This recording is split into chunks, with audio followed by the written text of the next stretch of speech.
He's looking at me impatiently, so I better get on the ball here. All right, so we have this little flimsy 2 pages of Hosea that is going to be very important.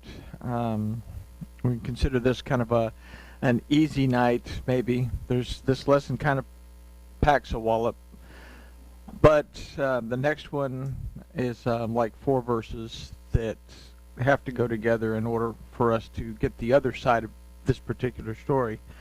Let's talk to our Elohim, and we'll take a look at one of the more prophetic Messianic verses that we find in the prophets. So, Father, thank you for this opportunity to study your word.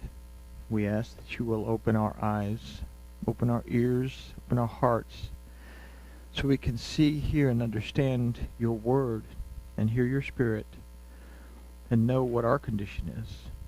We ask in the name of Yahushua. Amen. All right, so you've probably heard this equated to a familiar story in the book of Luke. It says, this is Hosea, chapter 11, verse 1. So we're coming down to the end. There's 14 verses in this book. When Yisrael was a child, then I loved him, and out of Egypt I have called my son. So this verse is considered one of the prophetic verses concerning Yahushua, who as a child was taken by Joseph to Egypt to hide him from Herod's persecution.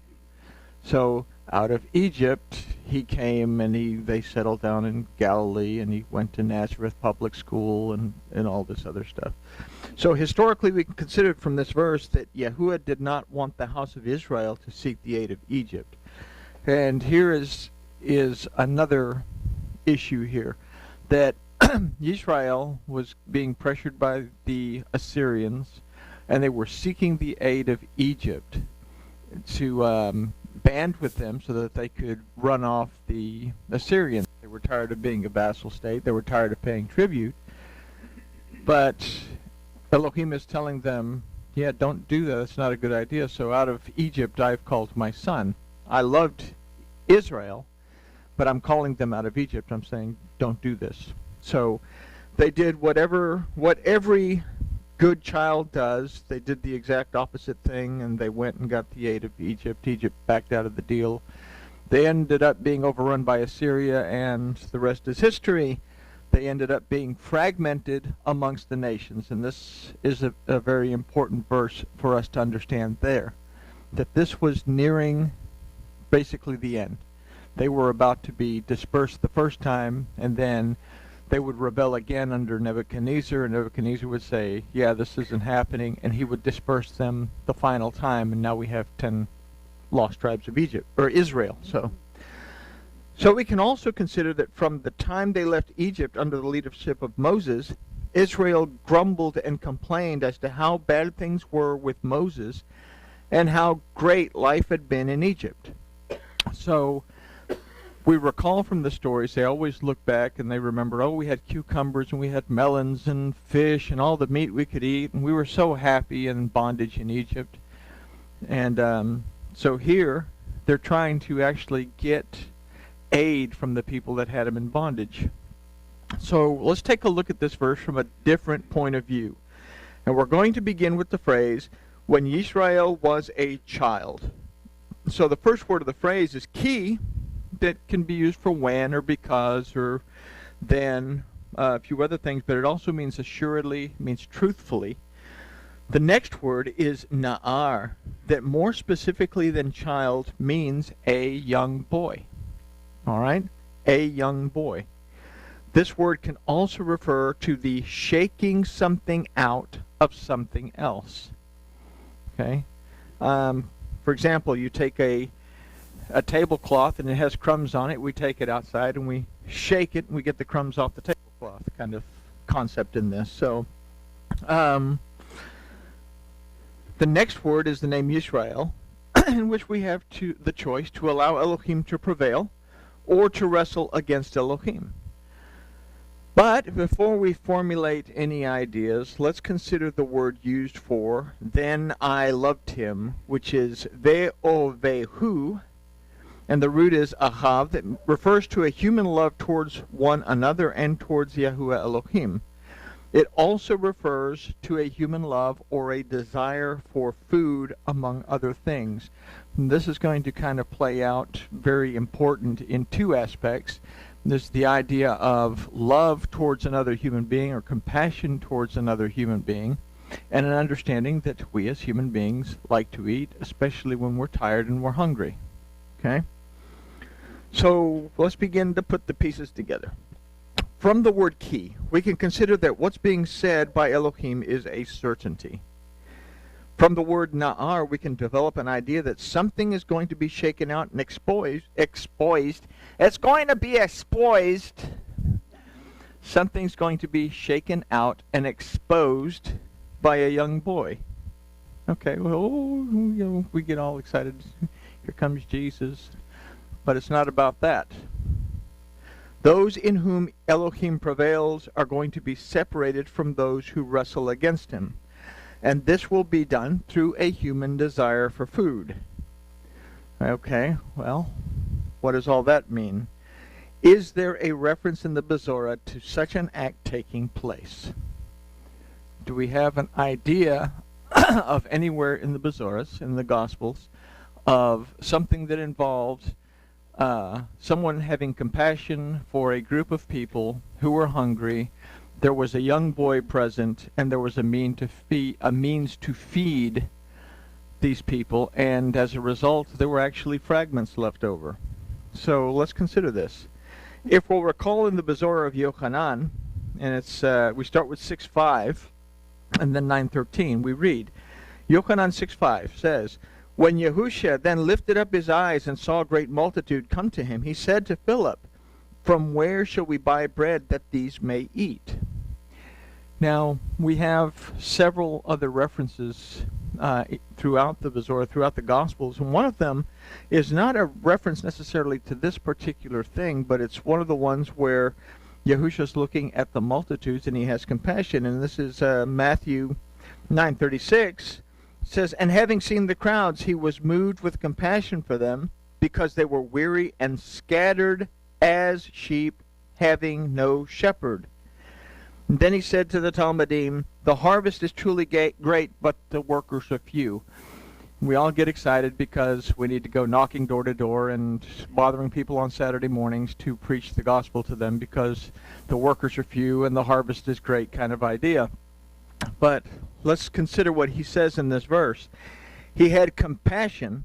He was moved to compassion because they were weary, they were tired, they were worn out, freaked out, wigged out, stressed out, and scattered as sheep having no shepherd. Whenever it talks about sheep in the Bezorah, it's a direct reference to the house of Israel, the lost sheep of the house of Israel. The sheep of the house of Israel have no shepherd.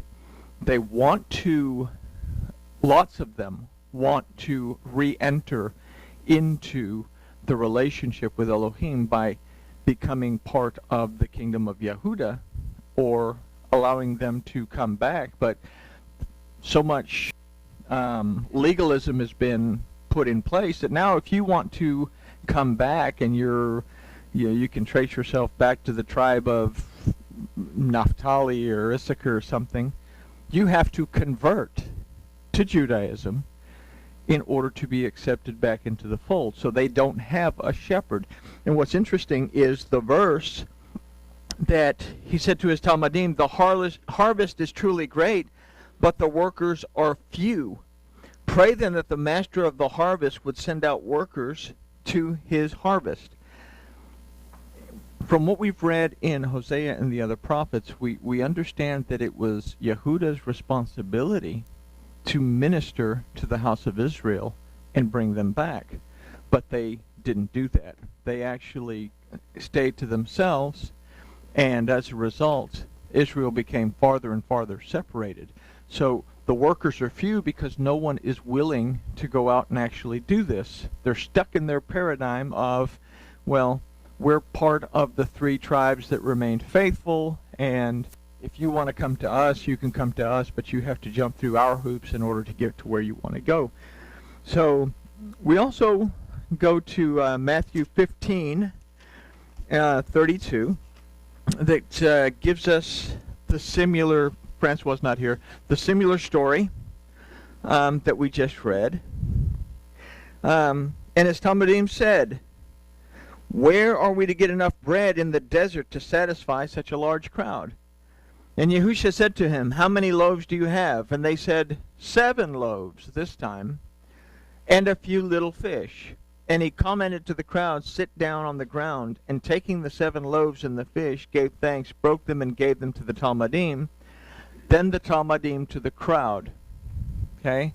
So Yahushua is going to basically ordain or appoint his Talmudim, his students. This isn't just a student. This is someone who absorbs what they're taught and applies what they're taught. It's a very explosive word. But they are going to become the Shlachim, the apostles that go out. The Shlachim is an emissary that goes out with the full authority of his master who has sent him. Okay? So they are going to give out the bread, and they are going to, as we're going to see, let's just finish this. And then when all were satisfied, they picked up what was left over, the broken pieces, 7 large baskets filled, and those who ate were 4,000 men, besides women and children. And dismissing the crowd, he went into the boat and came to the borders of Magdala. So there were 7 loaves. In the story in Yochanan, there's only 5 loaves. 7, if we consider 5, the 5 loaves of Yochanan, we've considered that to be a representation of the 5 books of the Torah. The 2 fish that are specifically mentioned in Yochanan, what we're going to read in a minute, are the 2 houses of Israel, the house of Yehuda and the house of Israel. And we understand that the collection of the fragments is collecting the house of Israel back, and you have 12 baskets. So why does this storyline tell us there's only 7 loaves, or there are 7 loaves as opposed to 5? Is this a separate thing, or are we getting the same idea here? If we consider 7 to be a numerical value of the Zion, that means pass out to them the word of Elohim that gives them the protection, the nourishment, and the rest that they need in order to come back in a rested state of being. And then they collected 7 baskets. Again, 7 is, Zion, but Zion, the Paleo-Hebrew letter of a Zion, is actually a plowshare, something that plows. The first time that we see Zion as a root of a word in the Torah is Zerah, where it says be fruitful and multiply, but it's not so much be fruitful and multiply as in going out and having a bunch of children. The concept of that word is to be productive and to bear fruit. So what are they doing?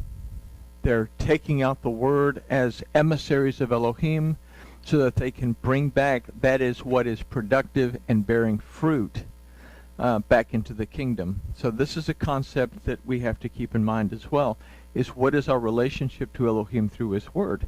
Are we not only seeking to collect fruit, but are we willing to bear fruit and come towards the kingdom in a state of bearing fruit? Anyway, we've gotten way off course. So we go to Yochanan 6:9, that Kepha says, there is a lad here who has 5 barley loaves and 2 small fishes. But what are they among so many? And Yahushua said, make the men sit down. Now there was much grass in the place, so the men sat down in a number of about 5,000. Yahushua took the loaves, and when he had given thanks, he distributed to the Talmudim. Again, the Talmudim are going to get it, and the Talmudim are going to go out to those who have sat down, and they are going to disperse the bread, and likewise of the fishes as much as they would. And then when they were filled, he said unto his Talmudim, gather up the fragment that remained, that nothing be left. Okay, so let's consider that. gather up the fragments that remain so that nothing be left. Yahusha came to seek out the lost sheep of the house of Israel that had been fragmented amongst the Gentiles, and he went out to find them so that none of them would be left behind. Therefore they gathered them together and filled 12 baskets with the fragments of the 5 barley loaves, which remained over and above to them who had eaten. So they gathered them together and filled 12 baskets with the fragments. So we've talked about this, in fact we talked about this recently a few months ago when we covered this in Yohanan. But from what we've seen in this verse, this is not a prophetic statement of Yahusha going to Egypt as a child. But this is a statement of fact that Yahuwah Elohim would gather the fragments of the house of Israel back together by collecting the fragments of them from amongst the Gentiles. He's going to remove those in whom Elohim prevails. He's going to separate those from those who are basically struggling against or fighting against Elohim or don't want to have that belief system. Okay? So, through the word of Yahuwah, the Torah consists of 5 books. The 2 houses that would be reunited as fragments of the house of Israel would be shaken out from amongst the Gentiles. Those in whom Elohim prevails would be separated from those in whom he does not. So if we grasp this idea, we can see the relevance in the phrase, "And out of Egypt I called my son." So we have to look at that more than just King Jimmy's best English. We have to go back and understand what this means from the very Hebrew that it's written in, because we lose a lot. So we recognize Egypt as a representation of bondage and oppression. The word for Egypt is Mitzarim, but it comes from the root matzor that means literally to be a house that is under siege, a castle that's under siege. It's something that's being bombarded.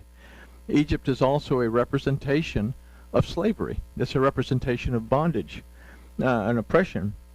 The house of Israel, the northern kingdom, would be shunned by the house of Yehudah during the time of Yahusha. They would not be considered as part of the kingdom of Israel by them, and the only way to be considered as such was to convert. And we had this big issue with Paul, and we say, oh, well, Paul was the apostle to the Gentiles. No, Paul was an apostle specifically to the house of Israel. And he's seeking to bring them back, and they're saying, well, they have to be circumcised. It is something that we struggle with today even, that you can have a man that is born from a Baptist father and a Jewish father and a Catholic mother, and to keep with the family tradition and everything, they do the circumcision on the 8th day and all this other wonderful stuff, and he grows up Jewish and he grows up loving the Torah and all this stuff, but his mother's Catholic. So he has to convert to Judaism. And even though he's already circumcised, he still has to go to the moil, and they need to cut in order to draw blood to represent a circumcision. This is what Paul was fighting with, not necessarily the concept of they had to be circumcised, which a lot of them did, but the fact is that a lot of these people were already circumcised, but they had to go through the process of physically going through it in order to show that they had. So there was a really outlandish process of conversion that these people had to go through in order to get there. So it is because they had been divorced from Yahuwah that they would not be allowed to return. So we look at Yehudah's point of view in that from Hosea what we've learned is that Elohim divorced the house of Israel. And if a husband divorces the house of Israel, or if a husband divorces a wife and she decides she's going to marry another husband, which they went after the Baals and the other false deities, then they cannot come back to the original husband in that case. They cannot come back to the husband who is divorced. Something has to happen. So Yahusha, in paying the redemption price, redeemed the house of Israel so that they could return freely back into a relationship with Yahuwah their Elohim without having to jump through the hoops represented by the house of Yehuda. So here is the importance that we understand that he was the word of Yahuwah Elohim. First of all, he was the will of the Father. Second of all, he was the son of Elohim. He was the Father's son. Okay? So, at the Tav, the will of the Father basically could be put to death. The Father dies.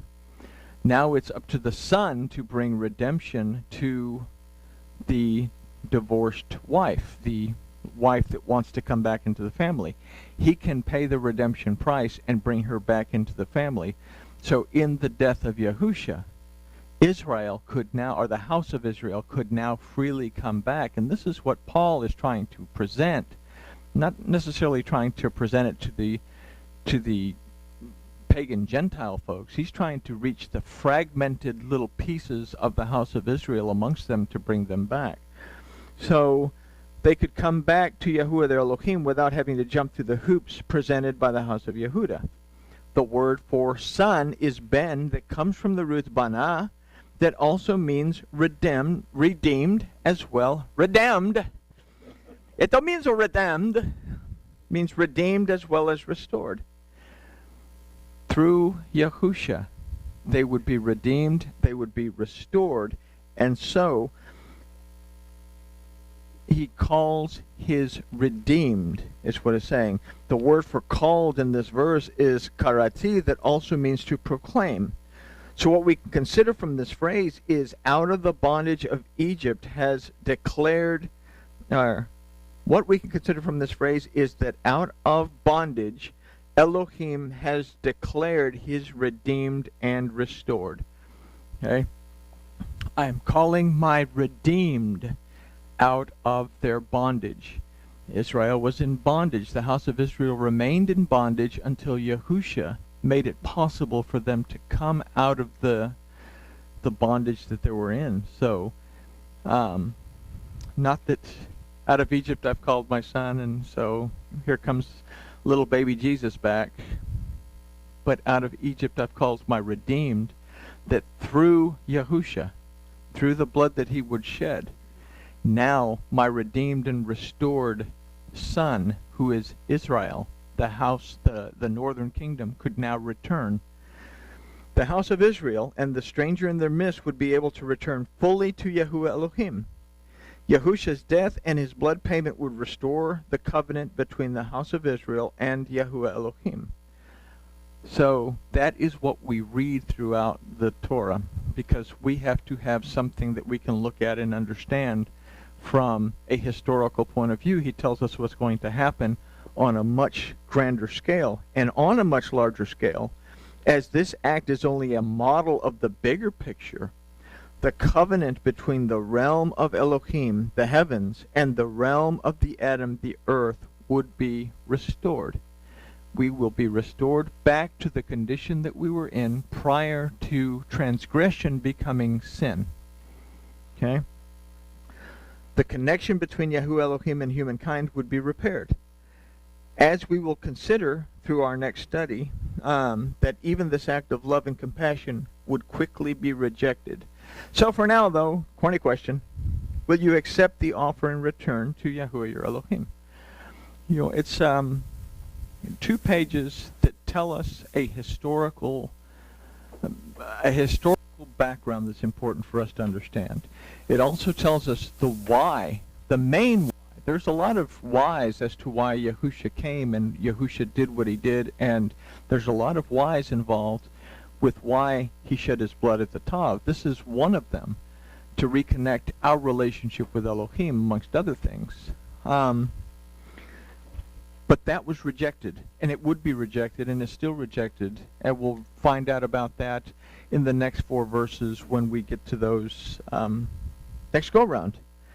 Having said that, see, it wasn't that short. Grooviness has been achieved.